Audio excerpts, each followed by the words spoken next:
আসসালামু আলাইকুম, Sabina cooking house and blog থেকে স্বাগতম। আশা করি আল্লাহর রহমতে ভালো আছেন। আজকে আমি কচুর মুড়া এবং গলা না ধরে কিভাবে রান্না করলে গলা ধরবে না, আমি ওই রেসিপিটি আপনাদের সাথে শেয়ার করবো। চলুন সবাই দেখে নিই কীভাবে নতুন স্টাইলে কচুর রান্নার রেসিপি। আজকে আমি কচুর মুড়া যাকে বলা হয়, কচুর মুড়া আমি আজকে মজাদার একটা রেসিপি তৈরি করবো। এই কচুর মুড়া দিয়ে কীভাবে কচুর তেলও তৈরি করা যায়, আমি এই রেসিপিটি আপনাদের সাথে শেয়ার করবো। চলুন সবাই দেখে নিই। প্রথমত আমি এটাকে ছুলে কেটে নেব। সুন্দরভাবে আমি কচুগুলি ছুলে কেটে নিয়েছি। এখন এটা আমি ধুয়ে পরিষ্কার করে আমি সিদ্ধ করতে দিয়ে দেবো। আমি পানি বসিয়ে দিয়েছি কচুগুলি সিদ্ধ করার জন্য। আমি এখন কচুগুলি দিয়ে দেবো। বিসমিল্লাহির রহমানির রহিম। এবার ঢাকনা দিয়ে মেরে দেবো।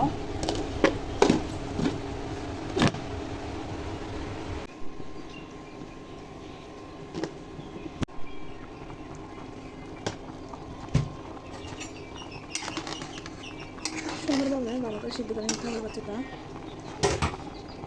সিদ্ধ করা হয়ে গেছে। এবার আমি এটাকে ভালো করে ব্লেন্ডার করে নেব এবং একটু ঠান্ডা হলে কচুগুলো ব্লেন্ডার করে নেব। বিসমিল্লাহির রহমানির রহিম।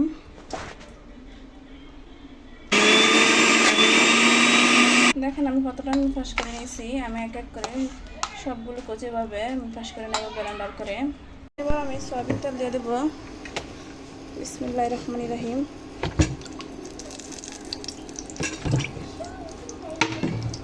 তেল কিছুটা গরম হয়ে চলে আসছে। এবার আমি পেস্ট কুচি দিয়ে দিচ্ছি। বিসমিল্লাহির রহমানির রহিম।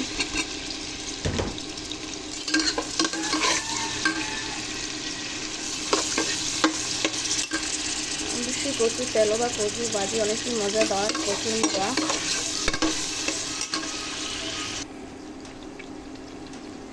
হলুদ, মরিচ, লবণ, জিরা, ধনিয়ার গুঁড়া। অবশ্যই কচুর মধ্যে একটু আদা রসুন বেশি দিতে হয়। দিয়ে দিচ্ছি আদা রসুন।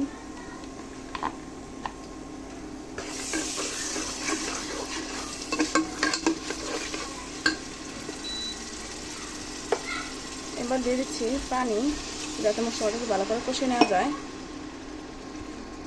এভাবে আমি মশলাটাকে ভালো করে কষিয়ে নেব। দিয়ে দিচ্ছি দুটো তেজপাতা।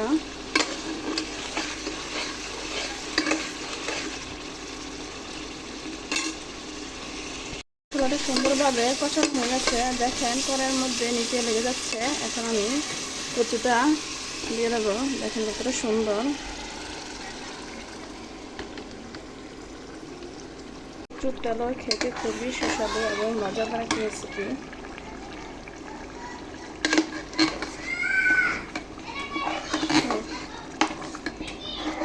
অবশ্যই বাটা করে নিতে হবে। দিয়ে দিচ্ছি কাঁচামরিচ। অবশ্যই আপনি একটু নাড়াচাড়ার মধ্যে রাখতে হবে, নিচে লেগে যাওয়ার সম্ভাবনা থাকবে।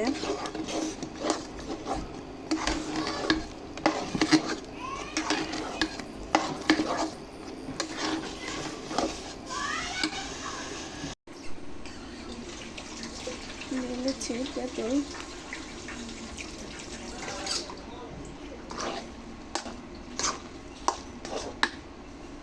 দিয়ে দিচ্ছি বিলাতি ধনিয়া পাতা। অবশ্যই একটু মজাদার রেসিপি।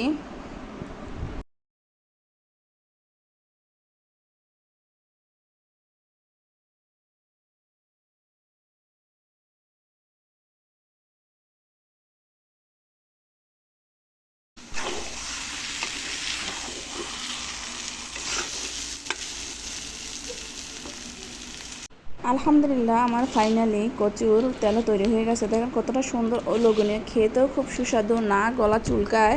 অনেকে তো বলেন যে কচু খেলে নাকি গলা চুলকায়, এমন কোনো ব্যাপারই না। আলহামদুলিল্লাহ, অনেক সুস্বাদু খাবার। সকলের জন্য দোয়া রইল। ফি আমানিল্লাহ। আল্লাহ হাফেজ।